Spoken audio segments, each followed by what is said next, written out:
Day 2. And I'm going to use Mondays as to continuing covering trig and just try to mix trig with the powers and mix them even more. Go over some of the homework problems, take the time. So I'm really trying to really get into the topic a little bit deeper. How to solve it using the unit circle. Because we want to get exact answers with these ones. So you might try to like, oh, I'm going to just use my code calculator and do it in there. And there are some problems to that. I'll bring in some technology parts. So we'll use the graphing calculator aspect of it on Monday. But for right now, we're okay. So trig derivatives. So in terms of, we're going to do a very rough review, okay? A very rough review of trig. I don't want to do it too much because my feeling is that you are not going to be required that you'll have either that you're not going to be required to do like a no calculator section. That's my feeling because I have everything that's been pointing to is there's no reason why the exam is going to be in school.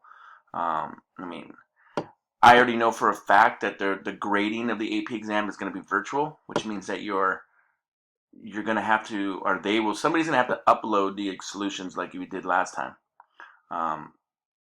So why is it not going to be open notes and something like that as last time? Now that's not confirmed for the exam part yet, but everything tells me that it's going to be.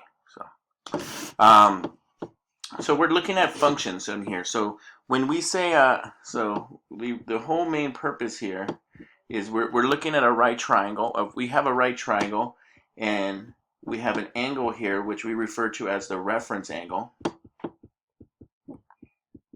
And referring to one of these acute reference angles for this right triangle, then if the angle's now we can switch the reference angle. We could have put theta here and not had it here, and then that changes what we reference the sides are. But based on that, we call this the adjacent side, the side that is adjacent to the reference angle. And of course the side that is opposite the reference angle. And the longest side opposite the 90-degree angle is always the hypotenuse. We have a saying called SOHCAHTOA that can help us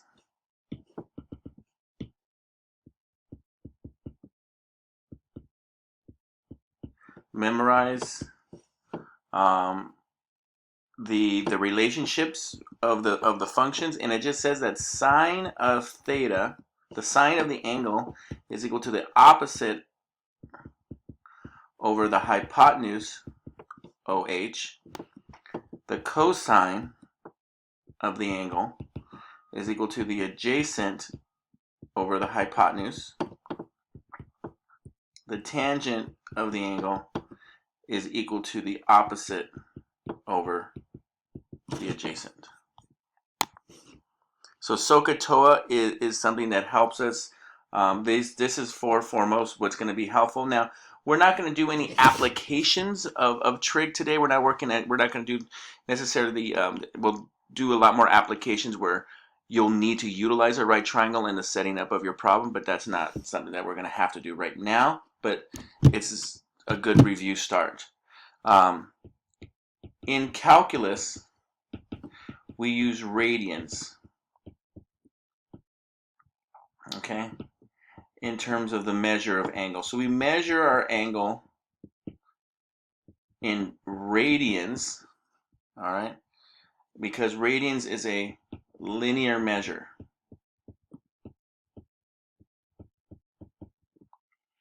A full circle, which is usually 360 degrees, we refer to this as 2 pi radians, all right. As such, pi radians is equal to 180 degrees. And this can help us in terms of conversion. So most of the calculations we do, because we're going to be taking derivatives, we need to make sure our angle measures are in radians. So as such, if you have a degree, if you have something that's in a degree,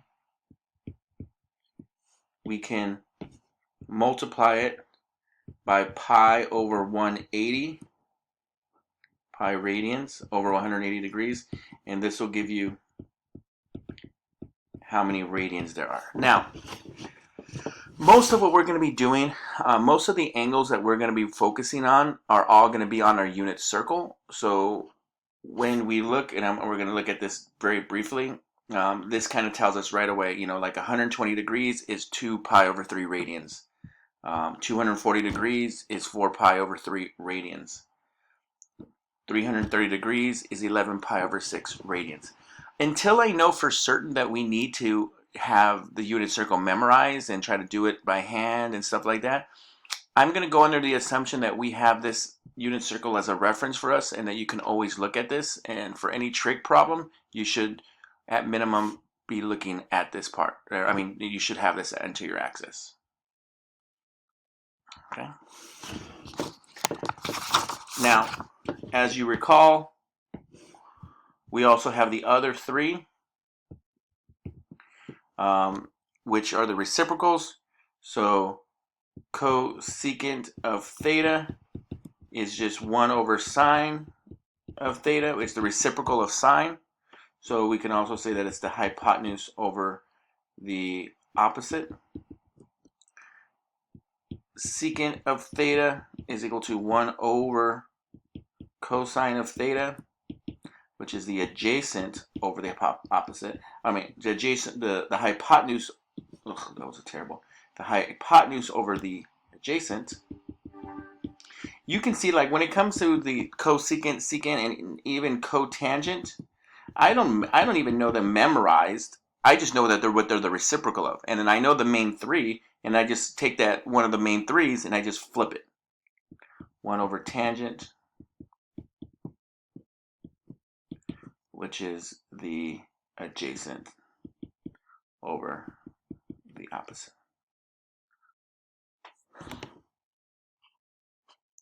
So this is going to play an important part. It should also be noted, so there's these. It should also be noted that the tangent of the angle is also equivalent to the sine of the angle over the cosine of the angle as well. So not only is it the opposite over adjacent, it's those. And the purpose here in cotangent of the angle is equal to cosine of the angle over the sine of the angle.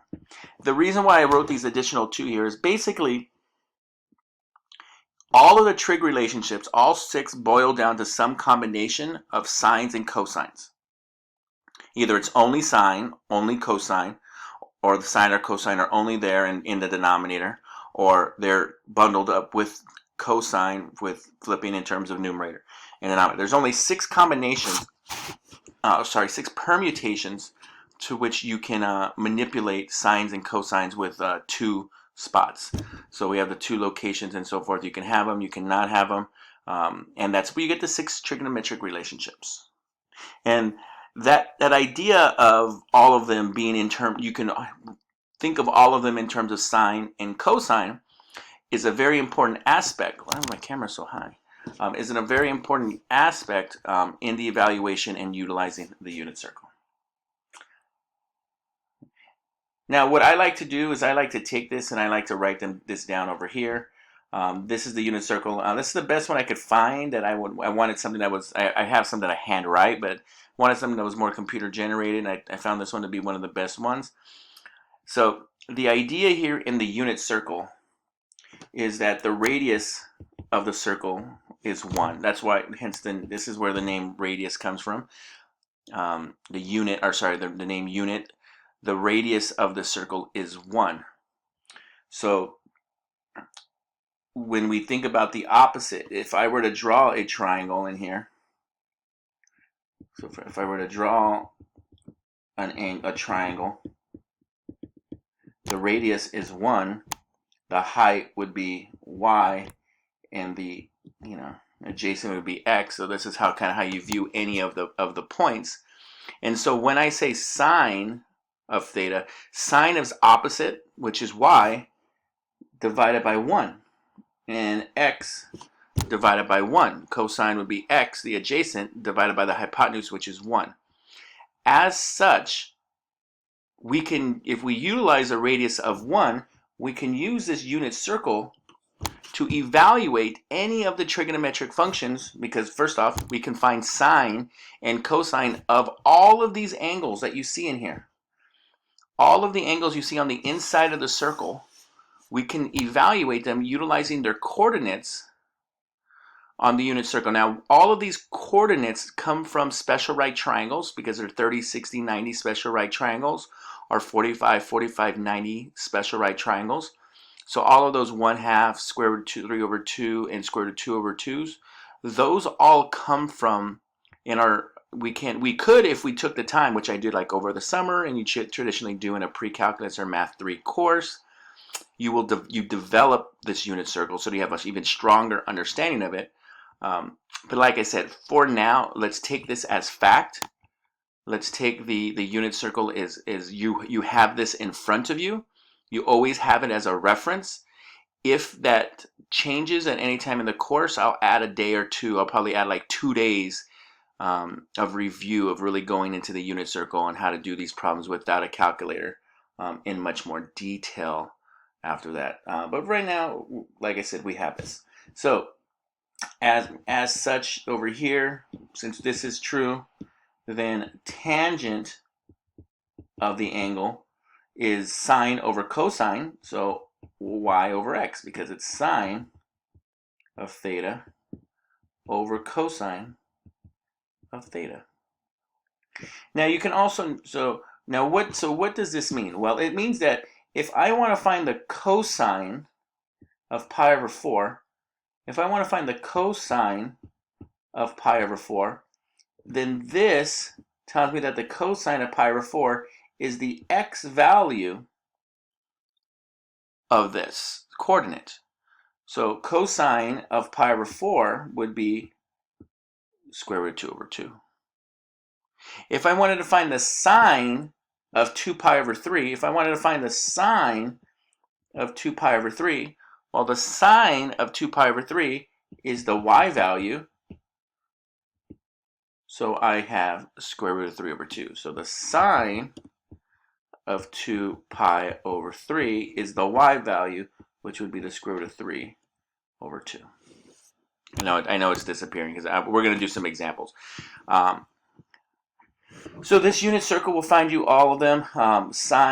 Cosine of 0 is 1. Cosine of pi over 2 is 0. Cosine of pi is negative 1. Cosine of 3 pi over 2 is 0.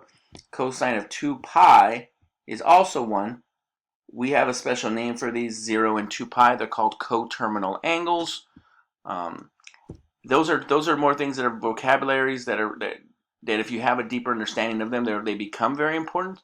But for the purposes of what we need to do, they're not going to apply too much for what we need if we have this unit circle available to us. Questions?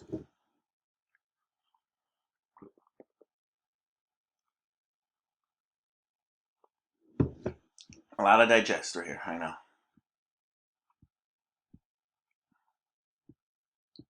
So most of what we're going to do beyond that is just taking derivatives.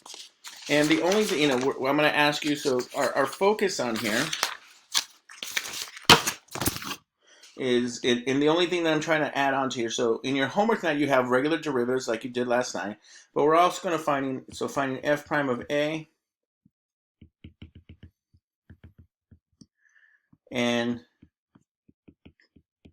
tangent lines involving trig, okay, involving trig. That's basically what the new part is. So we're still going to be finding the derivatives. We're going to find the derivatives at a point, so that means we have to plug in. Now, every time we plug in, we're going to plug in something that's, in the end, will give us an angle of one of these, what is that, 16 different angles. So we're only looking at these 16 different angles.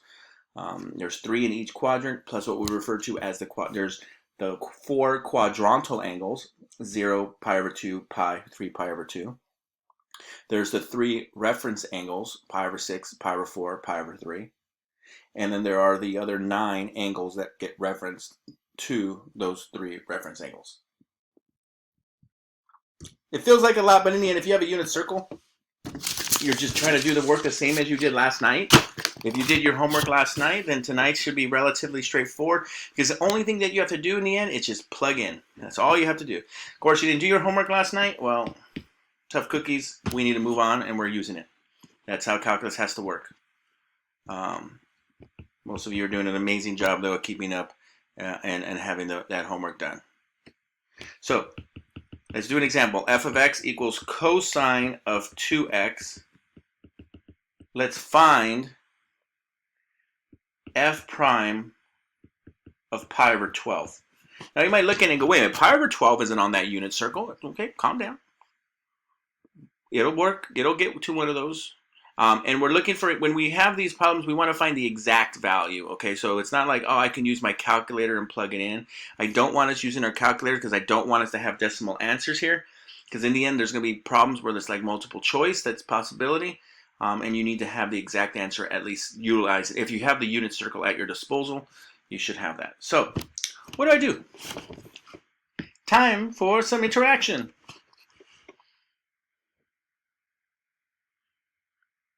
Making sure that your screen isn't just, you're just logged into Zoom and walking away.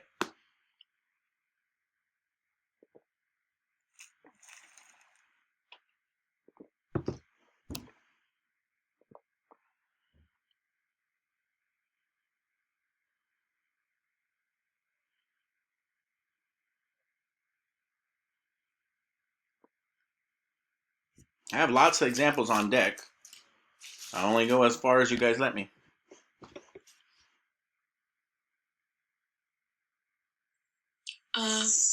Will we do the chain rule? We'll do the chain rule, perfect. So it'll be f prime of x equals negative sine, parentheses 2x, parentheses times 2. Good. And then we'll plug in pi 2 for x. I meant pi 12 for x.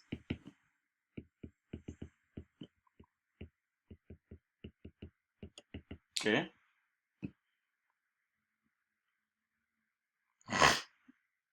What do I do now? Gotta keep going.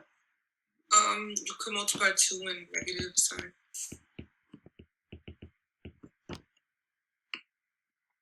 Okay.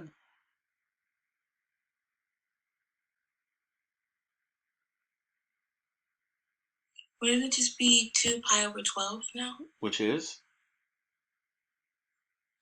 Isn't it pi over 6? Perfect. Which gives me negative 2 times. Well, now we gotta go boop, boop, boop, boop, boop. We go over to here, and we find pi over 6, which is right there.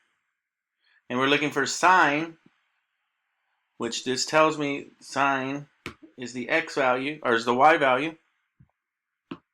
So 1/2. It's 1/2. Sine of pi over 6 is 1/2.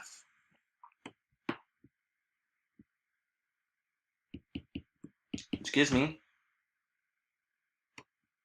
negative 1. And that's the answer. Pew, pew, pew. Now, what happens if I had asked you instead, if I asked you in terms of the tangent line at x equals pi over 12?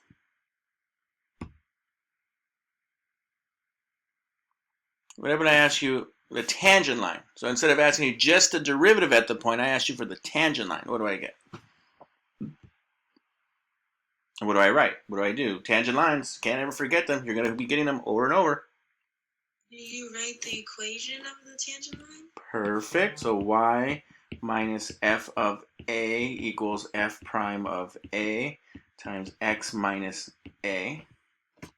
Okay. What do I do now?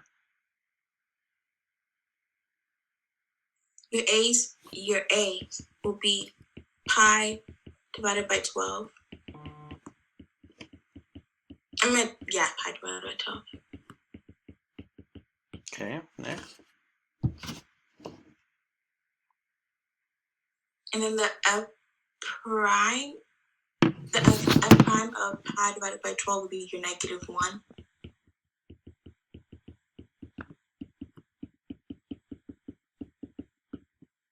Good. And then we have to try to find the f of pi over 12. Good. So f of pi over 12, which would be cosine of pi over 6, which gives me square root of 3 over 2. square root of 3 over 2. And so my final answer, y minus square root of 3 over 2 equals -1 parentheses x minus pi over 12. Boom. Follow the steps, follow the process.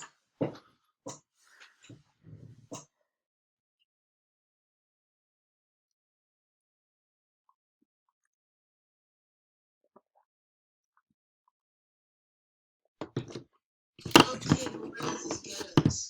That's the equation of the tangent line. That is the answer. Oh. That's the answer. That's the equation of the tangent line. That's the equation of the line tangent to the function cosine of 2x at x equals pi over 12. So this is the tangent, or the equation, or the tangent to f of x equals cosine of 2x at x equals pi over 12. So that's what that answer is. That is the equation. That is, and we just leave it like that. There's no need to try to do some fancy solve for y work, because I and the work I've seen from the majority, when you try to do that, you get an answer that's completely wrong and it looks all weird. And the answers typically look like this. You can realize, once you realize this most, and so when we're doing multiple choice problems, I want you to note something, that when you're doing these tangent lines, I would say over half the time you don't have to find the actual tangent line on a multiple choice, because once you find that the derivative is -1 at that point, then all you're looking for all of the answers is where the slope is -1. And oftentimes there's only one choice that has a slope of -1. So there's all this fancy tangent work line, but once you do this work right here, you find the slope is -1. The majority of the time you already have the answer, because you select it from a multiple choice. You're like, oh, well, the slope has to be -1. There's only one choice that has a slope of -1, and therefore that is my answer.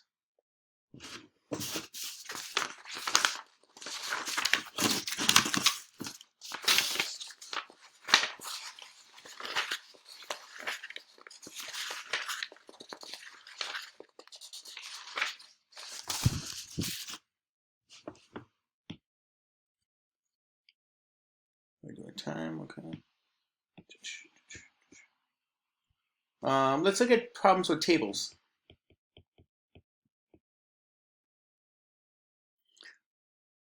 Okay. And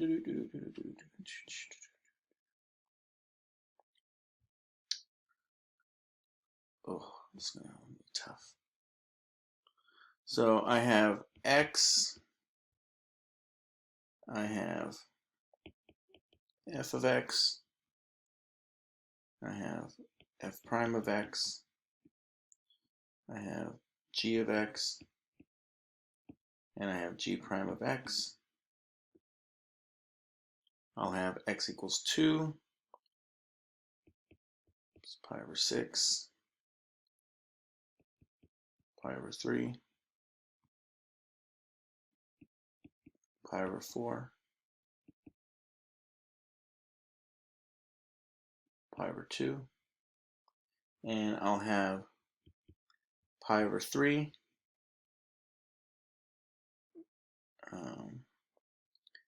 2 pi over 3. Pi over 6 again. 4. 3.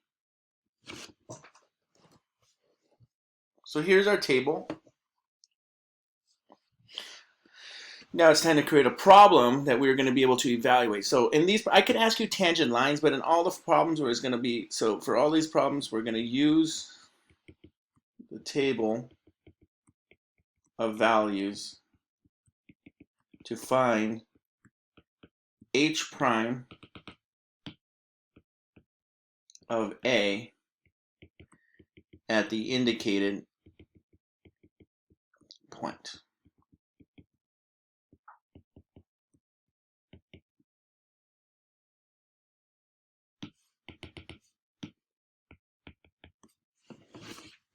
Okay.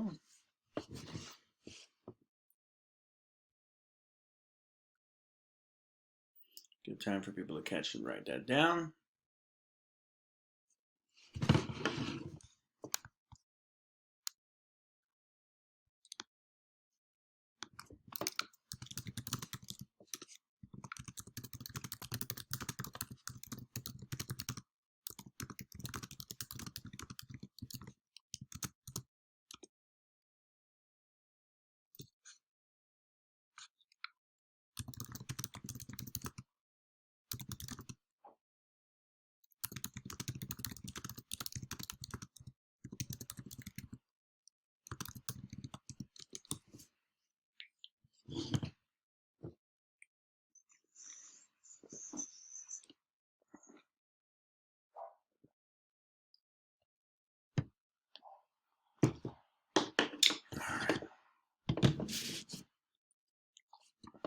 Let's talk about our first example.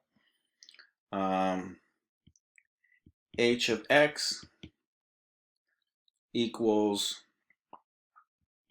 cosine of f of x.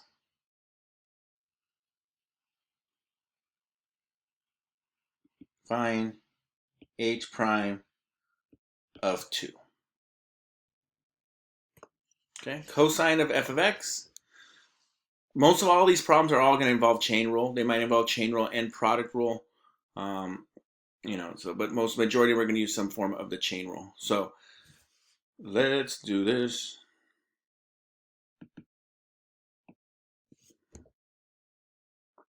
So is your derivative negative sin? Sine, negative sine.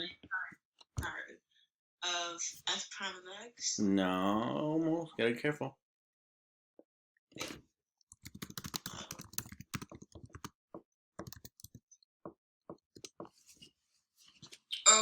Pi over 6? No. You're jumping forward. Yeah, it will get you there when we plug in 2. You also gotta be careful.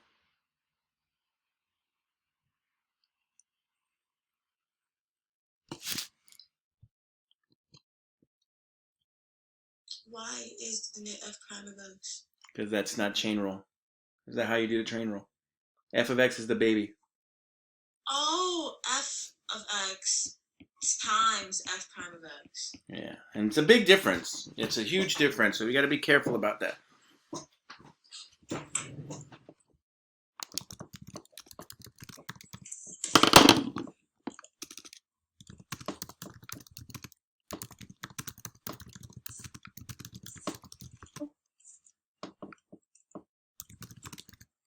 Okay, so now what do we do? Plug in for 2. Now we plug in for 2.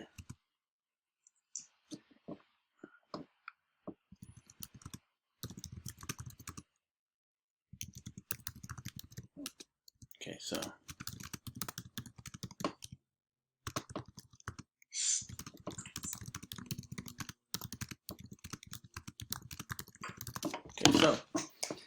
h prime of 2 equals negative sine of f of 2 times f prime of 2, which gives me negative sine of, and as someone said earlier, pi over 6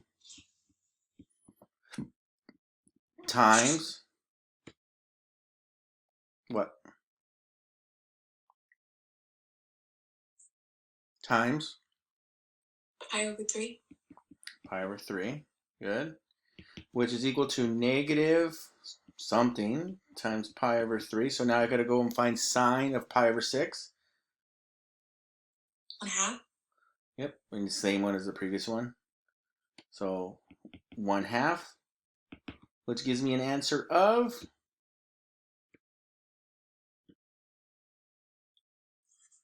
Negative pi over 6. negative pi over 6.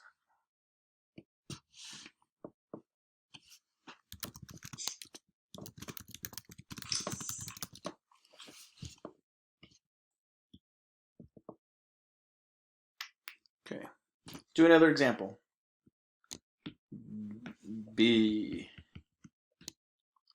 All right, so example B. Let's go with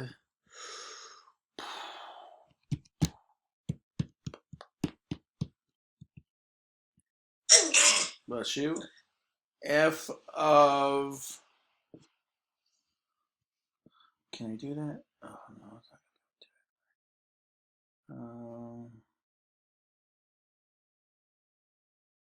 do it. F of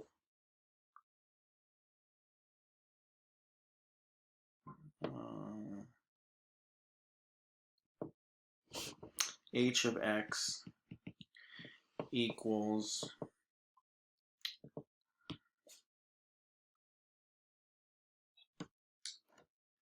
I'm just trying to come up with a good applicable problem here. And we'll go f of x times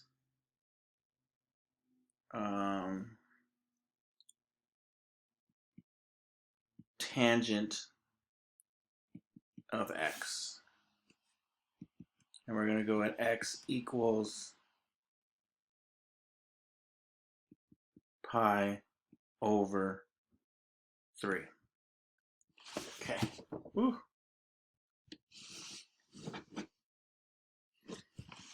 What do I do?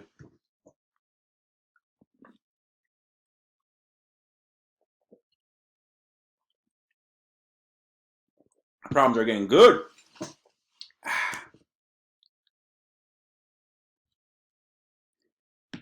How do I attack this problem? What do I do? Is this a product? Good. Product rule. First and foremost, we need to recognize this is a product rule. U prime V plus V prime U. Can't be successful with this product problem. We're already shot in our foot if you don't recognize this as a product rule. Good. So then I have my U, my V. So what is U prime? U prime of x. I mean, f prime of x. Sorry. Perfect. And what is my V prime? And this goes from just memorizing the memorization, looking at yesterday's notes. Maybe some of you have it at the top of your head already. Is it caught? No. So tangent. So there's a lot of little things. Isn't it negative CSC squared of x? Close. Like Close as well. C squared x. So a lot of you are spelling. We don't do spelling. We need to work for names. So Oh, it's secant squared. Secant squared of x. This is a new language for everybody, so we need to make sure that we're utilizing the correct name and we're not spelling things, because believe me, that goes haywire real quick. Secant squared. Now, how do I memorize that? How do I know? Well, tangent and cotangent are relationship ones, okay? Those are reciprocals. So tangent and cotangent are reciprocals. They're not derivatives, they're reciprocals. So that's always one thing. Helps me memorize. The second thing is that tangent and the derivative of tangent and cosecants do not have, or sorry, tangent does not have itself in its name, because there is what derivative that's secant tangent, but that isn't tangent. So tangent has to go with the other one, with just the solo one, which is secant squared. So I mean, you'll get the feel of it, but you have to practice it. So you need to have your notes readily available for this trig. You need to have, you might want to take this unit circle and add in the derivative rules as well, so that you're only looking at one page, and you want that one page highly accessible whenever you're doing trig, oh, I got to do trig stuff. So let me just have this one page of all the stuff. If I have to do trig, let me put it on one page. And it needs to be easily and quickly accessible for when we do that. You don't want to do a problem where we're a month from now and I give you a problem and I throw in a trig and all of a sudden you're like, well, I have no clue where my trig note is. I can have, this is a reference page, okay? And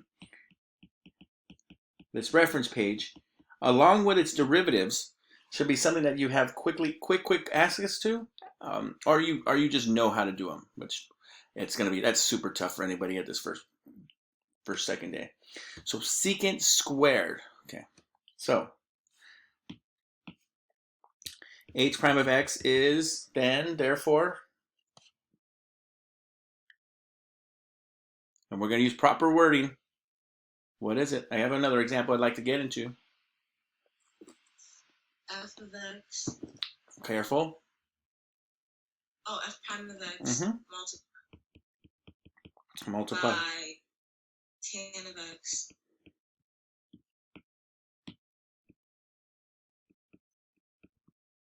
plus secant squared of x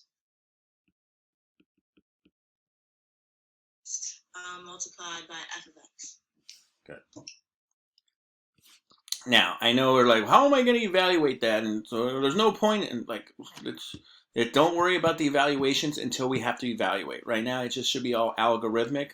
You're following, we know the derivatives. A lot of it is just copying down information from other places, really. Nothing's even specific to this problem yet. It doesn't matter what the table is. Don't even think about the table until you're set to actually plug in. I like to plug in the number first before I go into doing the evaluations.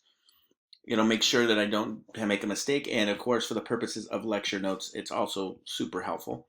So h prime of 2, or pi over 3, that's where we're trying to find it, is equal to f prime of pi over 3. And if I ask you, a lot of you will be shouting out the answer for what is f prime of pi over 3, but then you'll make mistakes later on.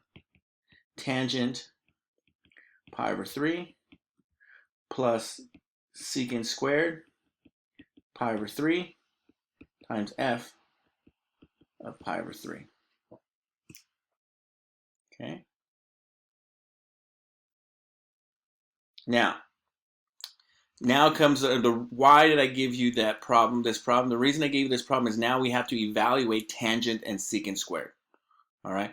I've told you how to evaluate sine and cosine very easily. I've also told you how to do these, but we're going to get some practice here. So we need to remember that this is the same thing as sine of pi over 3 over cosine pi over 3, and that this here is the same thing as 1 over cosine of pi over 3 squared. If that means that you rewrite these as sines and cosines, like you do one more line where you actually substitute sines and cosines for secants and tangents and cosecants and cotangents, and then that's what you do, because that's how you evaluate them. So h prime of pi over 3 equals f prime of pi over 3, which is, so we're looking at it, f prime of pi over 3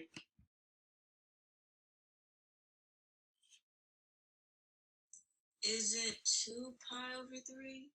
f prime Pi over 6. pi over 6. Yeah. That's the f of pi over 3, which we'll get to, times tangent of pi over 3, which is sine of pi over 3. So here's pi over 3, which is sine of pi over 3, over the cosine of pi over 3. So as such, tangent of pi over 3 would equal square root of 3 over 2 over 1 over 2, which would be just square root of 3. Okay? I think that's what Norda was saying. Norda was here for the summer when I went over this stuff as well.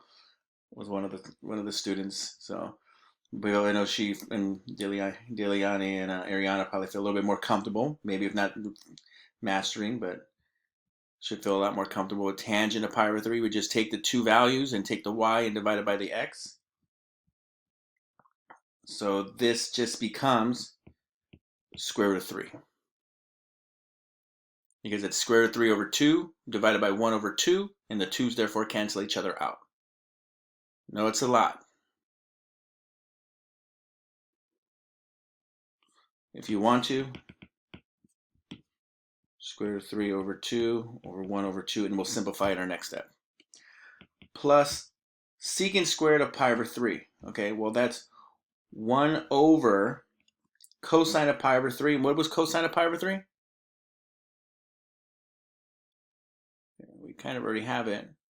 So 1/2. Yeah, 1/2 squared times f of pi over 3, which was at 2 pi over 3.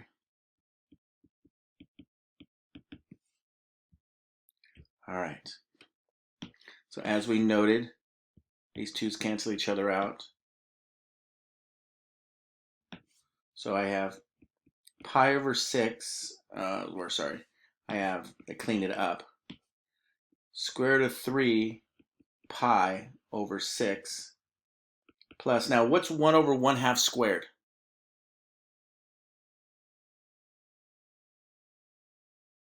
What's 1/2 squared, first off?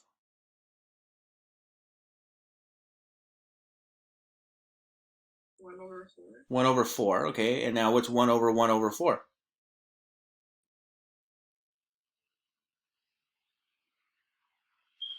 4. So it's 4 times 2 pi over 3, which gives me a final answer of square root of 3 times pi over 6 plus 8 pi over 3.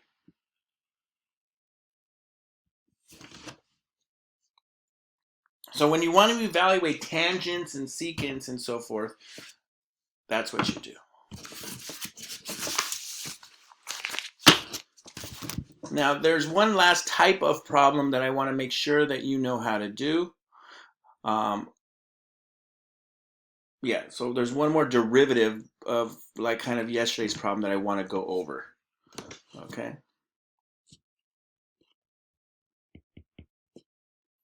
Example. F of x equals sine squared of x cubed.